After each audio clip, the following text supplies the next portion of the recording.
family and friends. First, I just want to just say, man, this is a hard one, man, and I know it's been 7 years of my dad, since his stroke of him, trying to fight through everything, but we're gonna get through it. But first, I just want to thank my Aunt Joanne for doing what she did for those 7 years.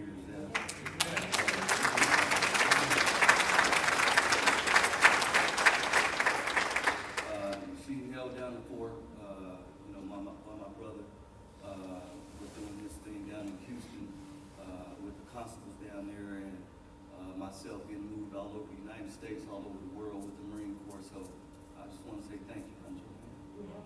Yes, and this week was a hard week, but I just want to thank my oldest daughter, Micaiah, and my queen, Lakila, for just doing whatever they could to make me smile.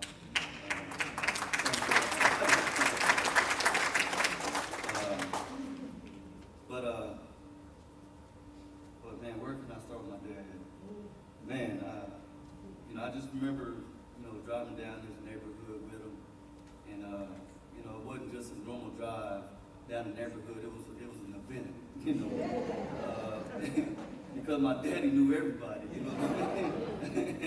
and just driving down the neighborhood, we had to stop at every single house on Euclid.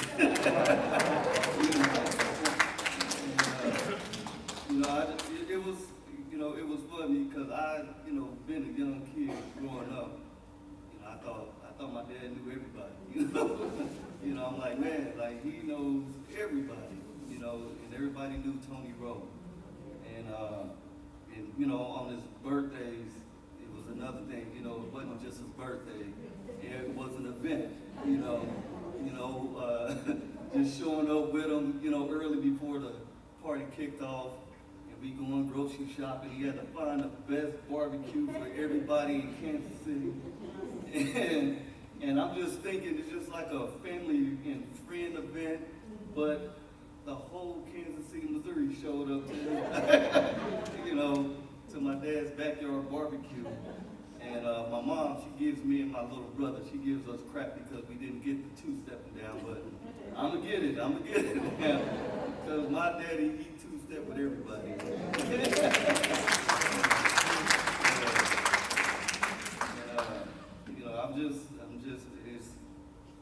It's like unreal. It's unreal. And I wore this uniform today because when I received my Purple Heart in Afghanistan in 2008.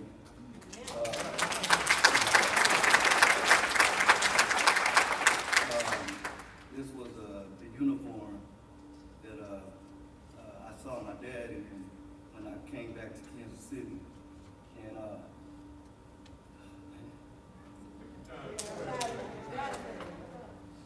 that was like the first time I almost seen tears in my dad's eyes.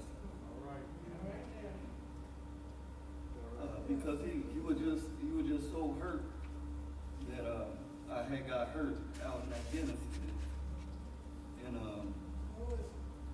I didn't think that this day would be too soon that I had to quit.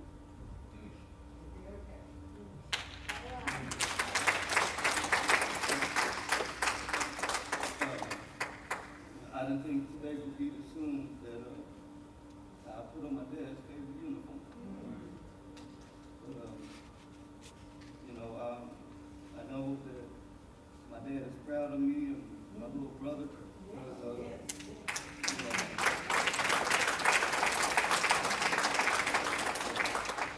Because no matter what we did, it could be the smallest thing, and he was just so proud all the time. And that just made it easy for me to do what I do now, in reference to my kids, my life, and, my relationship, just to be genuine, because every time I saw my dad, that's what he was. Right. He was a genuine man. And I don't think that I've ever witnessed, my dad having any enemies or whatnot, right, or anybody that disliking because it was hard for you not to. And man, this is it's gonna be a hard one. And you know, I just thank my dad for everything. And man, man, this is unreal. But again, I just want to thank Aunt Joanne and my cousin Lena just for being there with my dad as he took his steps into paradise. And I just want to say thank y'all, and I love y'all for doing that.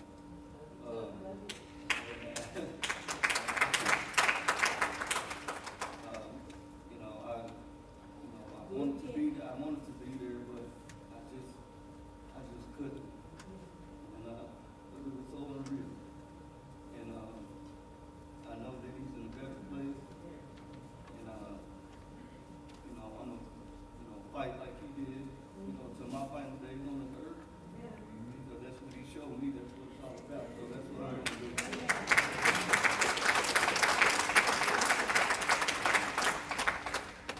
And again, I just thank everybody for coming out. Thank you for letting us use the building. And I just want to say I love you, Dad.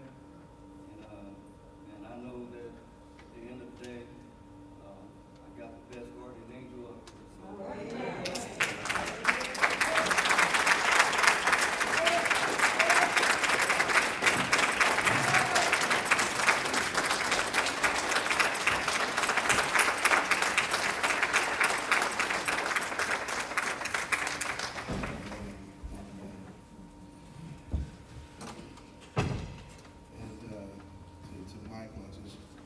So.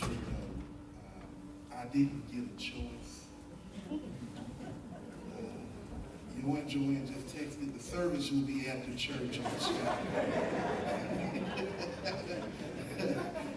I just texted back, okay. Amen. This time, the family has now scheduled for remarks. Now they have limited to 3 minutes, however, we're getting close to about 12:30, so I'm going to cut that down just a little bit. So those of you who want to share a fond memory or give remarks, we'll have you come down at this time, and then we ask that you do. If you're coming behind this gentleman, just come on down. This is right here.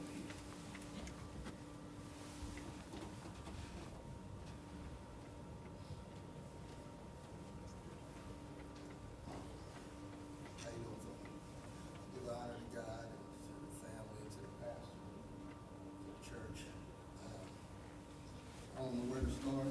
I forget a lot. Tony was a real brother to me, was a friend.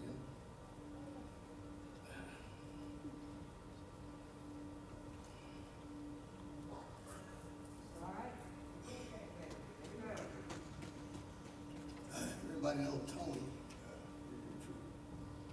True man, he was. We shared a lot. We shared our birthdays and all this. Everybody knew it was a party going on. Around the 3rd and around the 22nd, we both had parties. And one thing about Tony, he liked to have everybody have fun. 9 times out of 10, we would pay for everything. But we made sure everybody had fun. And we shared GMs. Tony, everybody knows Tony like the Delta 88s. And I love GMs too.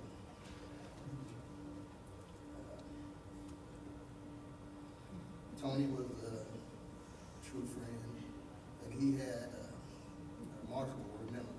If I wanted to know anything about sports, I would call him up. He could tell me who fouled out, who won. He just knew it all, and I would always call him about it if I knew something, I wanted to know something about sports. I know he's in a better place now.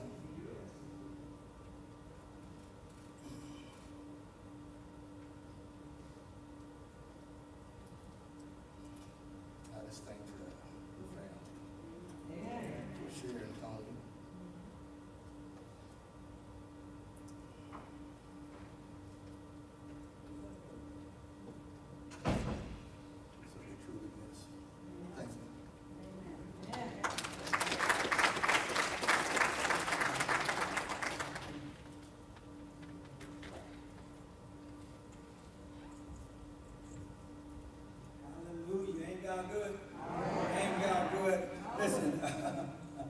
I'm not up here to, this ain't gonna be a downer.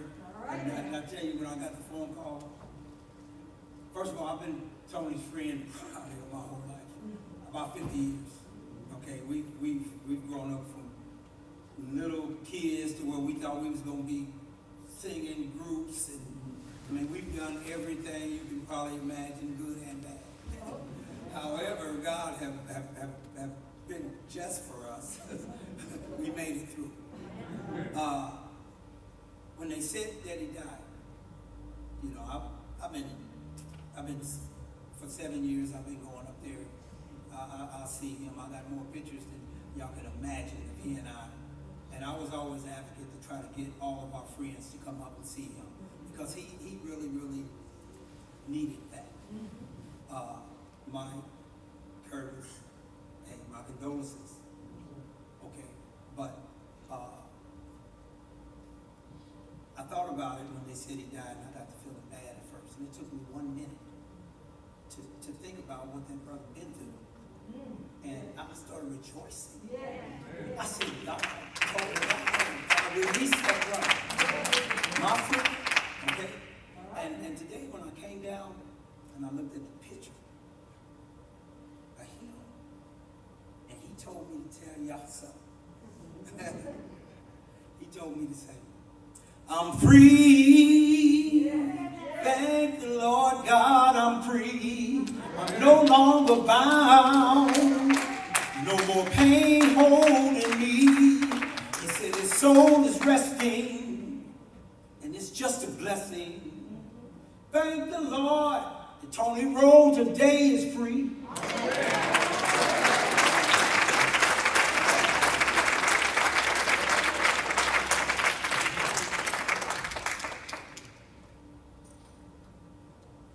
Good morning. I think it's still morning time. First of all, I want to honor this family, this amazing and incredible family, all the Rowes, Rowe, Marine. Thank you for your service. Thank you for your leadership. When I first sat down, I knew you was his son. I knew you were his son. The same beaming lights of joy come out of y'all eyes and face just like his. So I extend my condolences. My prayers are with you all.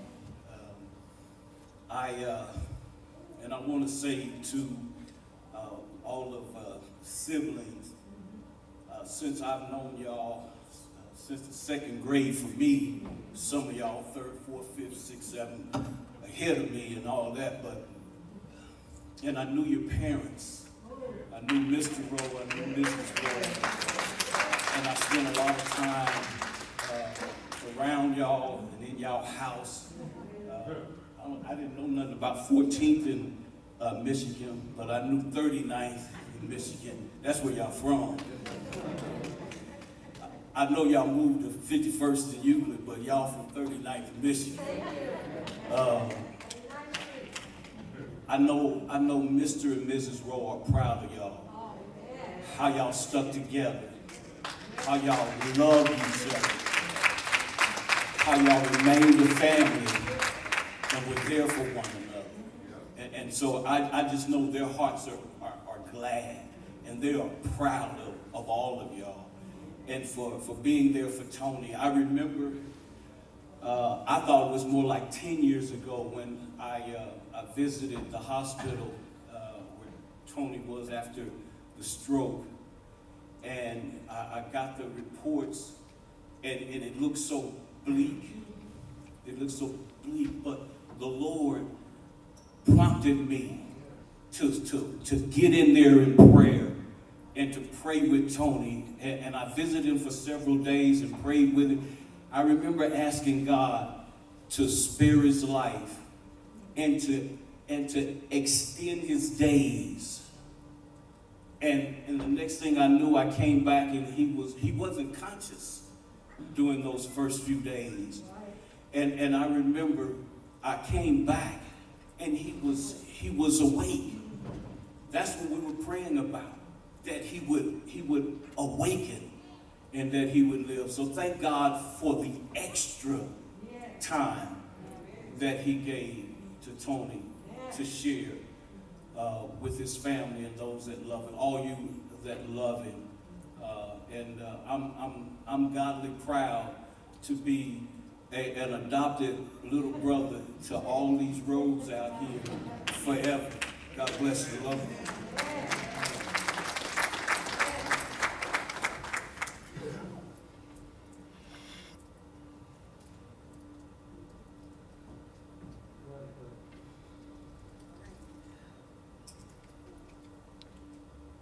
As y'all can see, he's my family. We have a large family. And Uncle Tony being the baby. But you didn't think he was the baby because he acted like he was the oldest. But out of all of my uncles, Uncle Tony was so special to each and every one of us. So very special. I think there's quite a few times that I got a chance to ride with Uncle Tony. So you all know if you rode with him, you might as well get out the car and walk alongside. You're going to get there a little faster. You're going to get there a little faster than he was.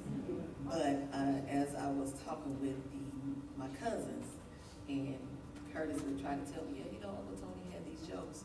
He did have a joke, but he never got the joke out because he always had to laugh for a good 5 minutes before he even got the joke out. So we were like, okay, well, what are we laughing at, Uncle Tony? You just start laughing. But I want to say he's definitely going to be truly, truly missed. Mikey and Curtis, understand, he was so proud of y'all. So very proud of y'all. That's all he talked about was Curtis and Mikey. Well, Kurt and Mikey. You know, anything, you know, Mikey's doing this, you know, this, you know, he did this. Curtis, you know, Kurt did this, you know, Wing this. It was just a loving, loving, loving uncle. I'm definitely going to miss him. I just wanted to say, you know, keep praying for our family. Keep us in your prayers. Keep each and every one of my aunts and uncles, my mom as well, because this is definitely a tough pill for us to swallow. You know, I'm just grateful we got the 7 years that we had with him. No matter his condition, we got 7 years with him. And he was with us even when you walk in the room. If he couldn't talk to us, he definitely knew he was smiling. His eyes smiling. And when I look at Mikey, he does the exact same thing.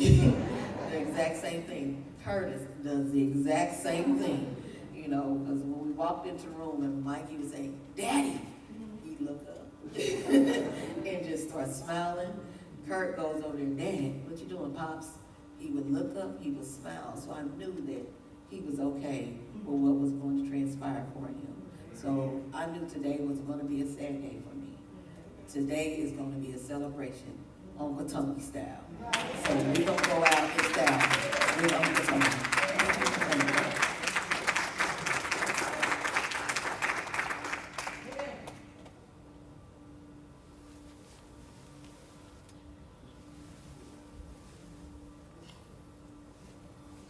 Good afternoon, everyone. I'll try to be brief. I don't know if you guys know I'm usually emotional.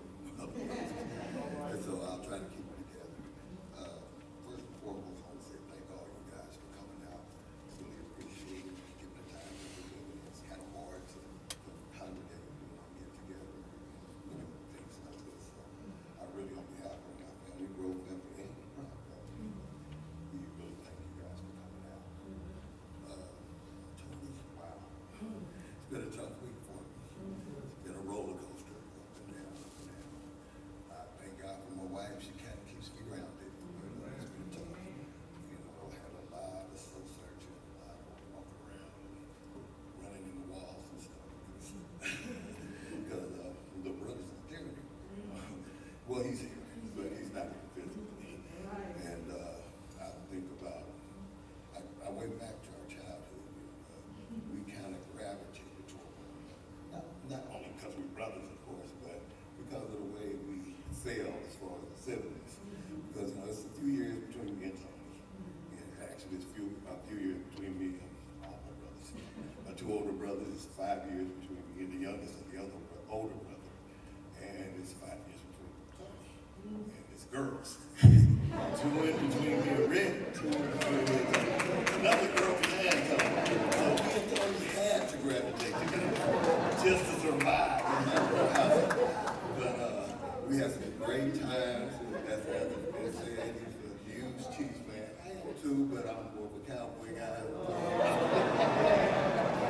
So we had some arguments here and there, out of fun, of course.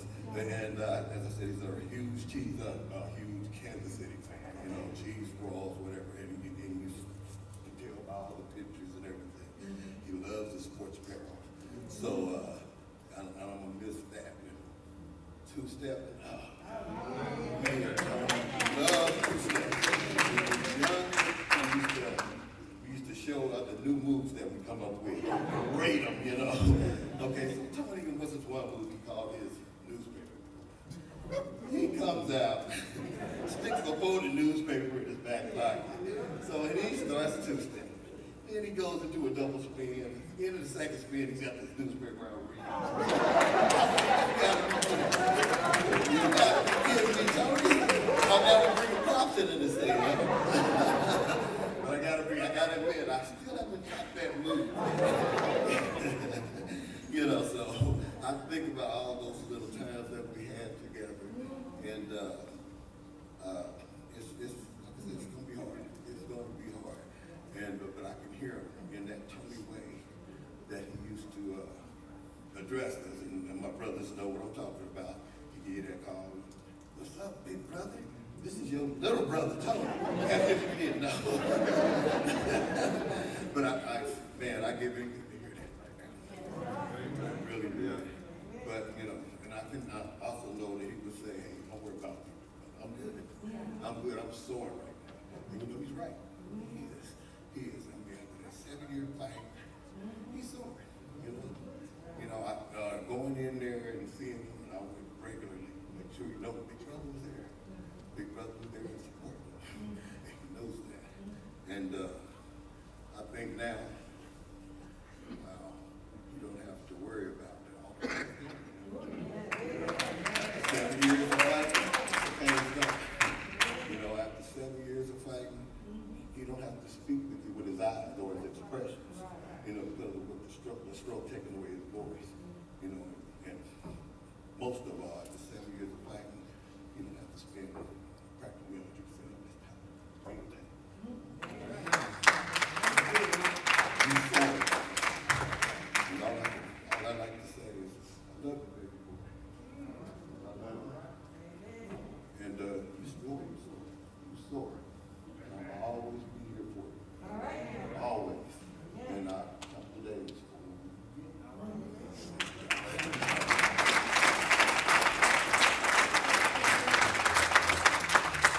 Quickly, I know we run out of time. I was not going to say very much, but I couldn't help it. Because of, about 44 years ago, I got to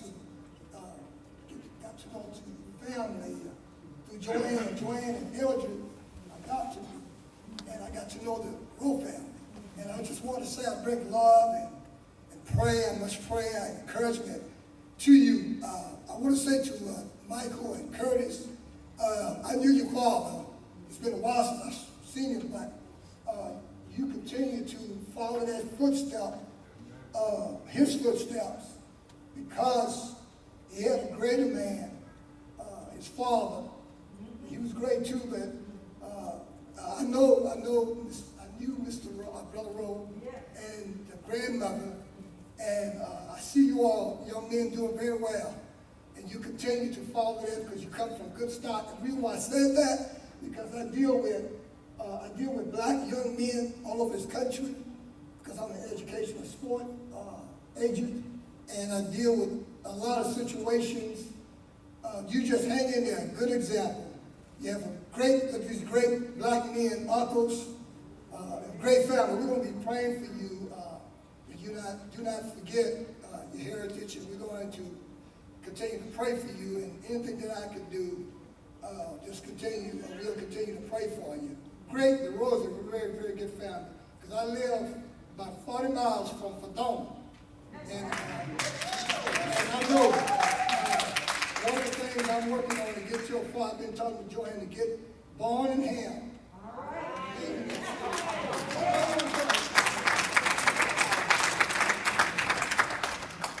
I want y'all to know that's the first time in history Mary Guidry has ever been brief. He came up, he said, give me 2 minutes. I said to myself, I ain't never seen that before. And you did it. Praise the Lord. Boy, amen. We were at Southwestern one day where I went to school, and Brother Gidry came to town preaching evening service. And all y'all pretty much Church of Christ is in here. So y'all know evening service got a time limit. About an hour at the most for the whole evening service. Brother Gidry preached 2 hours. Literally preached 2 hours evening service. So he came up and said, give me 2 minutes. I said, that's going to be 20. But nevertheless, I appreciate it. Thank you guys so much. This is now the time of the service where I'm supposed to give some words of comfort to the family. The truth be told, the life that Brother Tony lived writes his own story. And so I ask myself this every time I have to come to a service and I'm on for a eulogy, as we call it, the words of comfort. It's like the person's life that they live is in itself its own eulogy. My job is to simply remind you of the goodness of God, even in this most difficult situation. The word eulogy in Greek simply means to speak well of. So all of you who came before me, who had so many wonderful things to say, in actuality, you gave the eulogy. Because you confirmed that the life he lived was worthy to speak well of. Amen? So if you don't mind, if we could just give Brother Tony Rowe a hand clap for the life that he lived, for the eulogy that writes itself, for a black man to have his black sons come down and say, my father meant something to me, and I'm talking back to me. For the life that's lived in between the dash of 1962 and 2021, the eulogy is found in the dash. It's not in the words that I say, not in the words that you speak, but it's in between the dash that you write your own story. I must admit that by the time I came in contact with Brother Tony and made his acquaintance, he was already ill. As a matter of fact, I believe one of the first times we met was 7 years ago when I came down to the hospital. And I remember that the doctors at that point were pronouncing gloom and doom then. I remember I showed up in the little hospital gathering room with the doctor. I think it was a couple of them that were in there. And the first thing that caught me by surprise, when I walked to the room, there were 39 Rows standing in the room. And I said, oh, I can't even get in the room. So I just kind of hung back outside the door where I could hear a little bit. And the doctor said whatever they said, and I saw everybody kind of were taking it in, and you could see the expressions on the face. And then somebody turned to the doctor and they said, we hear what you're saying, but the preacher is here and he's going to pray. And I could tell the doctor wanted to reinforce that this was it. This was the end. And I remember his words. He was like, okay, y'all can pray, but we do not expect him to survive this. And then I don't remember which one of you guys were, but they said, well, come on in here, Brother Mills, and just go on and pray. And I remember we bowed our heads and we prayed, and my exact words were, Lord, you are the chief physician. You are the attending doctor. You are the healer. So we heard what the doctor said, but we come to see about what you have to say about this. And I remember we closed that prayer. I walked back downstairs to the parking deck, got in my car, and on my way back to the office, my phone started ringing. And it was Sister Pope on the phone, and she said, Brother Mims, he is awake. I couldn't even believe it myself. I mean, what? She said, he's awake. I said, the doctor just said he wasn't going to wake up. that it was over. It was finished playing the service. And I said, you're telling me he's woke? She said, he's woke and he's going to be all right. What I learned from his life, and I've carried it with me ever since, is don't let anybody kill you too soon. Don't let anybody count you out. Don't let anybody write the end of your story. Don't close the coffin on me until God says it's finished. Until God says it's done. He never said a word to me. Never got a chance to hold the conversation. But the lesson I learned from his life was that it's not over until God says it's over. And every time I see him, y'all roll him in the church, or if I came down to pray, he was a constant reminder that man does not hold the ultimate say-so regarding your life. That's God's decision. I had to wonder about the type of father he was, or the man he was. I didn't have to ask a question. This last time, when he was put in ICU, I was late to get down to the hospital to pray. And I ran into Mike. He and I had arrived at the same time. We were the only ones there. And he was telling me he'd just come from the Marines, and I remembered because we had met several times before.